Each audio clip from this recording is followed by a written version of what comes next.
और मेरू देवी के माध्यम से ऋषभ देव जी का प्राकट्य हुआ है। अब चूंकि आज जन्म का प्राकट्य का दिवस है, इन्हीं के वंश में ऋषभ देव जी जो ज्ञान के स्वरूप थे, इंद्र की पुत्री जयंती के साथ विवाह हुआ। ऋषभेन ज्ञानेन भाति इति ऋषभा, जो ज्ञान के साक्षात स्वरूप है मेरे ऋषभ देव जी महाराज, इन्हीं के नाभि और मेरू देवी के पुत्र। इनके 100 पुत्र थे, जिसमें भरत जी महाराज वो भी चक्रवर्ती सम्राट हुए और अंततः बच्चों को राज्य देकर के स्वयं गंडकी के तट पर भजन करने के लिए चले गए। भजन कर रहे थे, बड़ा मन एकाग्र था साधना करते करते। लेकिन एक दिन देखा सूर्यार्घ्य दे रहे थे, उसी समय पर एक हिरणी गर्भवती थी। उसने सिंह की दहाड़ सुनी तो छलांग लगा दिया, और उसने छलांग लगाई तो उसका गर्भ पानी में गिर गया। उस पार निकली और तो मर गई। लेकिन वो शावक बहने लगा, उस शावक को लेकर के भरत जी महाराज आ गए।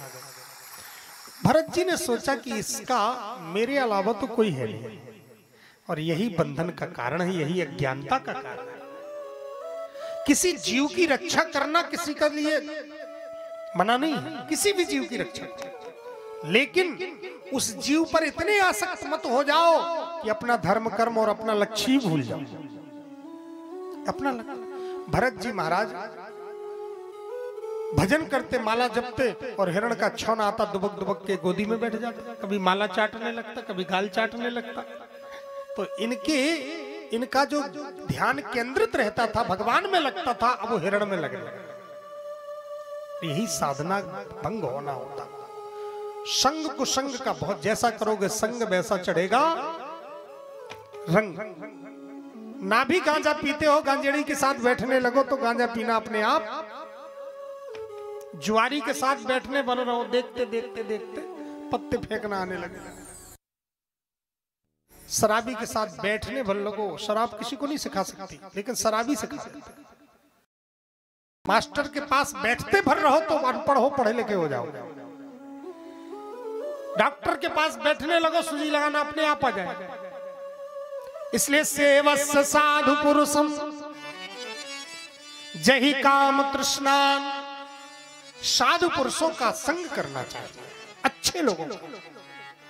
कोई भी बच्चा, कोई भी बेटा बेटी कहते हमारे बच्चे थोड़ा सा बिगड़ गए, ना ना ना, कभी बच्चे बिगड़े होते वो तो निर्मल है, उनका संग उनको बिगाड़ देता है। जैसे उनके फ्रेंड हो, जैसे दोस्त हो, जैसे साथी, जैसे लोगों के पास बैठते हैं, वैसा उनका मन अपने आप हो जाता है, वैसे वो बन जाते हैं। इसलिए अपने बच्चों के जीवन में जैसे हमें शिक्षा देना जरूरी है, वैसे ही माता पिता का ये कर्तव्य भी है, बेटा हो अथवा बेटी, उसका ये ध्यान रखें कि इसके दोस्त कैसे हैं, इनकी फ्रेंड सर्किल कैसी है, इनका बैठना उठना किसके साथ। जैसे लोगों के साथ संग करेंगे वैसा उन पर रंग चढ़ेगा, वैसा रंग। इसलिए सेवस्य साधु पुरुषम जहि काम तृष्णान, साधु पुरुषों का संग। आज श्री भरत जी महाराज, हिरण का छौना पशु है, सीधे हिरण का झुंड दिखा भाग गया। लेकिन ये चिंतन करते करते शरीर छूट गया, अंते मति सागति। शरीर शांत होने पर इनको हिरण की याद आई, इसलिए हिरण बने। तो इसलिए हिरण बनने पर याद है साधना के कारण कि मेरा पतन हो गया, मुझे मेरा उद्धार होना चाहिए। अंत में फिर ब्राह्मण बने। उन्होंने सोचा कि अब मैं कुछ नहीं करूंगा, इस संसार का व्यवहार ही बंधन का कारण है। पिताजी ने जनेऊ करवाया, गायत्री मंत्र याद करवाई, जानते सब कुछ है, पर ये भी जानते हैं कि संसार में जितने पागल बने रहो उतना ही अच्छा। पिताजी ने कहा बेटा पढ़ो गायत्री मंत्र, तो गायत्री मंत्र भी याद नहीं किया। कुछ पढ़ाने को लिए कहते तो बिल्कुल कुछ होता ही नहीं याद, हमको याद ही नहीं होता।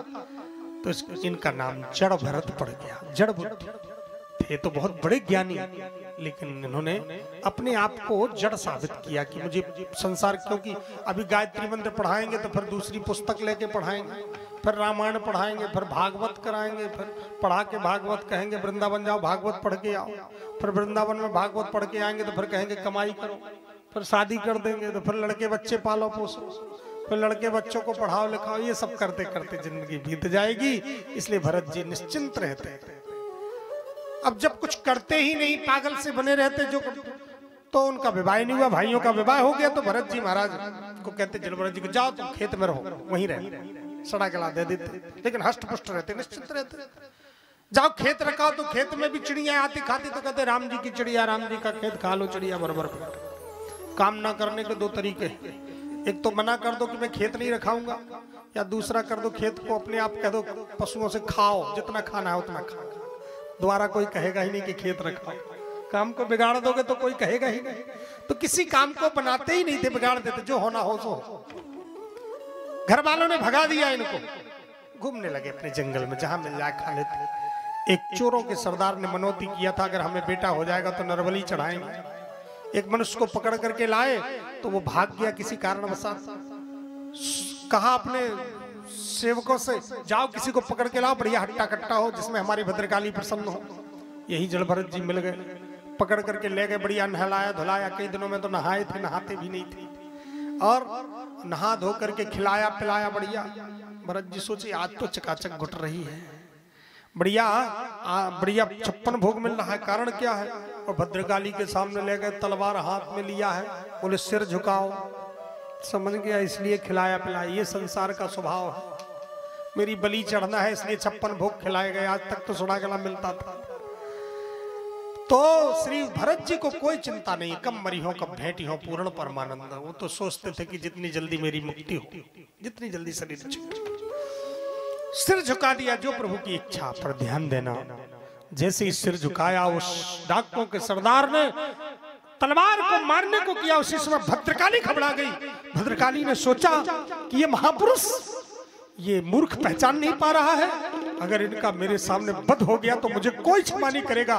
भद्रशाली उसी मूर्ति से अट्टहास करके प्रकट हो गई और उस डाकुओं के सरदार की तलवार पकड़ के उसका मस्तक काट दिया।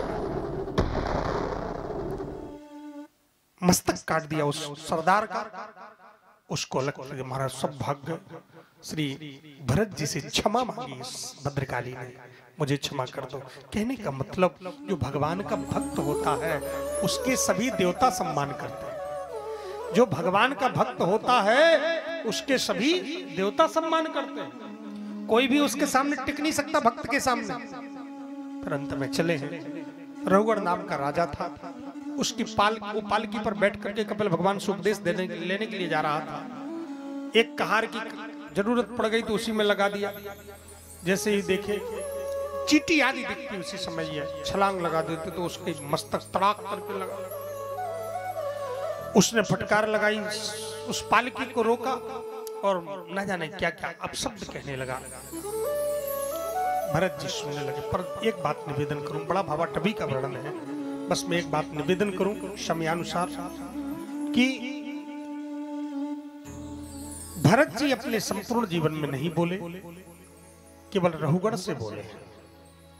जो विद्वान लोग हैं जानते हैं, रघुगण से ही क्यों बोले, दिव्य उपदेश दिया। जब रघुगण फटकारने लगा, दुबला पतला है, ये इससे ढोया नहीं जाता है, जानता नहीं है मैं राजा हूं, दंड देने का अधिकार, मैं दंड दूंगा। भरत जी ने कहा, राजन तुम क्या दंड दोगे? दुबला पतलापन तो शरीर का धर्म है, भार शरीर के लिए है, मान अपमान शरीर का है, मैं तो इससे रहित हूं। ये जब शब्द कहा तो वो चरणों में गिर गया,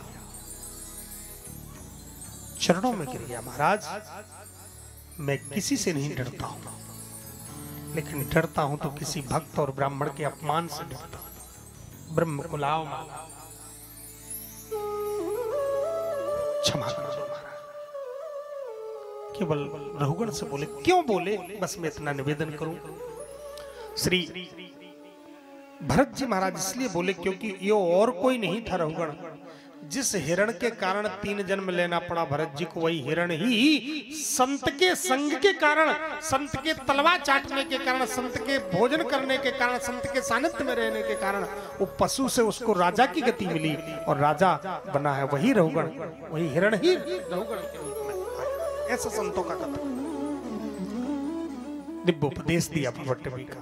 जीव का स्वरूप का वर्णन किया। और इधर श्री